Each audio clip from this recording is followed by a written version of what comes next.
Next 8th question. X power 5 into dy by dx equal to minus y power 5. Right. So இதுக்கு நம்ம general solution கண்டுபிடிக்கணும். அப்போ first என்ன பண்ணணும்? Variables separable பண்ணணும். சரியா? சரி. எப்படி பண்ணலாம்? dy மேல தான் இருக்கு. அப்போ dx தான் கீழ இருக்கு. அப்போ dx நம்ம மனசில் போட்டு பண்ணலாம். ஓகே. அதே சமயம் dx அங்க வரப்ப கன்ஃபார்மா x இருக்கட்டோம்னா அங்கிட்டு போயிடும். அப்போ இதே அங்கிட்டு கொண்டு போயிடலாம். இந்த y power 5 இங்க எடுத்துடலாம். ஸோ இங்க பாருங்க dy மேல தான் இருக்கு. அப்போ dy அப்படின்னா y சம்பந்தமானதை இங்கிட்டு இருக்கணும். ஆனால் அங்கிட்டு இருக்கு இல்லையா? அப்போ இங்கே கொண்டு வந்துடலாம். புரியுது? அடிஷனில் கொண்டு வந்தாலும் அந்த மைனஸ் இங்கே ப்ளஸ் y பவர் 5 பட் டிவைடில் தான் கொண்டு வரோம். அப்போ அந்த மைனஸ் அப்படியே வச்சுக்கலாம். ஒன்றும் பிரச்சனை இல்லை, அங்கேயே வச்சுக்கலாம். அப்போ dy பை என்ன பண்ணுவோம்? y power 5. புரியுதா? இது வரப்போ டிவைடர் நம்ம மைனஸ் y பவர் 5 வச்சுக்கலாம், தப்பு கிடையாது. பட் நம்ம மைனஸ் அங்கேயே வச்சுக்கலாம். இஸ் ஈக்குவல் டு இந்த dx அனுப்பி போயிருக்கு. கரெக்டாக இந்த x பவர் 5 மேலே இருக்கு, இங்கே வரப்போ டிவைடர் அந்த மைனஸ் அங்கேயே இருக்கு. இது புரியுதா? பிரச்சனை.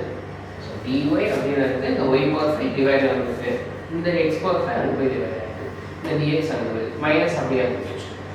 ஸோ dx dy ரெண்டு மேலே தான் இருக்கு, x y தனித்தனியாக தான் இருக்கு. அப்போ நெக்ஸ்ட் டைம் என்ன பண்ணிக்கலாம்? இன்டெகிரல் பண்ணிக்கலாம். ஓகே.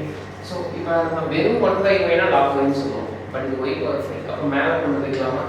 அப்போ இது இதுதான் y பவர் மைனஸ் 5. எனக்கு கீழே இருக்கு y பவர் 5, மேலே போனால் y power minus 5 into dy. இந்த மைனஸ் வெளியில் இருக்கணும். இன்டெகிரல் அது x பவர் 5 மேலே கொண்டு போய்க்கலாம் இன்ட்டு dx. கரெக்டாக? இதுக்கப்புறம் நம்ம x power n formula apply பண்ணலாமா? என்ன formula? x power n plus 1 by n plus 1. அப்போ மைனஸ் 5 ஓட ப்ளஸ் 1 பண்ணிங்கன்னா எவ்வளோ வரும்? So y power minus 4 by minus 4 is equal to minus x power minus 4 by minus 4 plus c. கரெக்டாக? சரி. So இப்போ வந்து இந்த மைனஸ் நம்ம இங்கே வந்து என்ன ஆகிடும்? ப்ளஸ் ஆகிடுமா? அப்போ என்ன ஆகும்?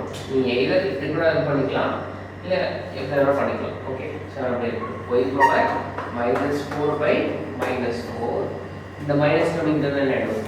ப்ளஸ் ஆகிடும். மேலே என்ன இருக்குது? x power minus 4 by minus same டினாமினேட்டருக்காக நான் ஜஸ்ட் சேஞ்ச் பண்ணாமல் அப்படின்னு வச்சுக்கோங்க. புரியுதா? இஸ் ஈக்குவல் டு என்னது? c. இப்போ இந்த ரெண்டு சேம் டினாமினேட்டர் இருக்கா? அப்போ நீங்கள் ரெண்டு ஆட் பண்ணிக்கலாம். அப்போ என்ன வரும்? y power minus 4 plus x power minus 4 காமனாக டினாமினேட்டர் போட்டுக்கலாம். Minus 4 is equal to c. இப்போ மைனஸ் 4 டிவைட் ஆகிட்டா பக்கத்து கூட என்ன ஆகிடும்? மல்டிப்ளை ஆகிடும். அப்போ மைனஸ் 4c வரும் இல்லையா? x power minus 4 plus y power minus 4 is equal to நான் மைனஸ் 4c. கரெக்டாக? ப்ளஸில் தானே இருக்குது, எதை வேணாலும் முன்னாடி எழுதிக்கலாம். cன்றது கான்ஸ்டன்ட், மைனஸ் 4ன்றது constant. So constant into constant constant தான். அப்போ நம்ம என்ன பண்ணிக்கலாம்? x power minus 4 plus y power minus 4 is equal to c. c or k கூட யூஸ் பண்ணிக்கலாம். இல்லை capital c is equal to minus 4c. அதாவது மைனஸ் 4c நம்ம ஒரே c எடுத்துக்கிறோம். ஸோ இதான் உங்களுடைய ஜெனரல்